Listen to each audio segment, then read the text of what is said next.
Con tutta probabilità, la mezzanotte tra il 31 luglio e il 1 agosto 2025 si candida a rappresentare uno spartiacque nella storia della navigazione a Venezia.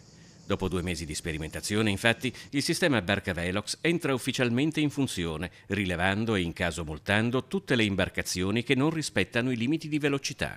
E come funzionano i Barca Velox? Beh, funzionano come il tutor in autostrada. Un cancello d'entrata, un cancello d'uscita, vengono scattate 2 foto per accertare che l'imbarcazione sia esattamente quella e poi spazio fratto tempo dava la velocità. Il primo barcavelox immortala quindi il passaggio della barca, registrandone l'orario e la targa. Più avanti il secondo calcola il tempo impiegato a compiere quel percorso, determinando così la velocità. Il limite è di 7 km all'ora in Canal Grande, 11 in spazi più ampi come Fondamente 9 e Giudecca, 5 in canali interni come Rio Novo o di Cannareggio.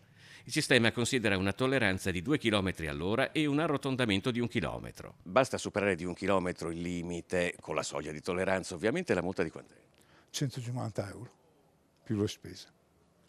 Se si paga entro 3-5 giorni.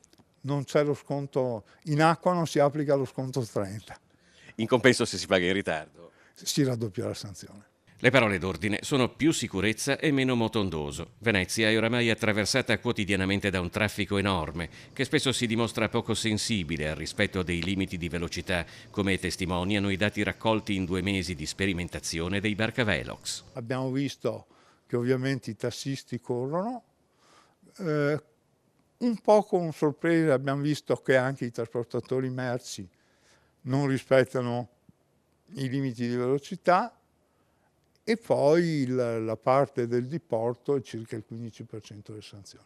Temete ricorsi? Sicuramente gli avvocati tenteranno i ricorsi, però abbiamo preso tutte le misure e abbiamo interpretato tutte le norme sempre pro reo, abbiamo fatto tutto quello che si deve.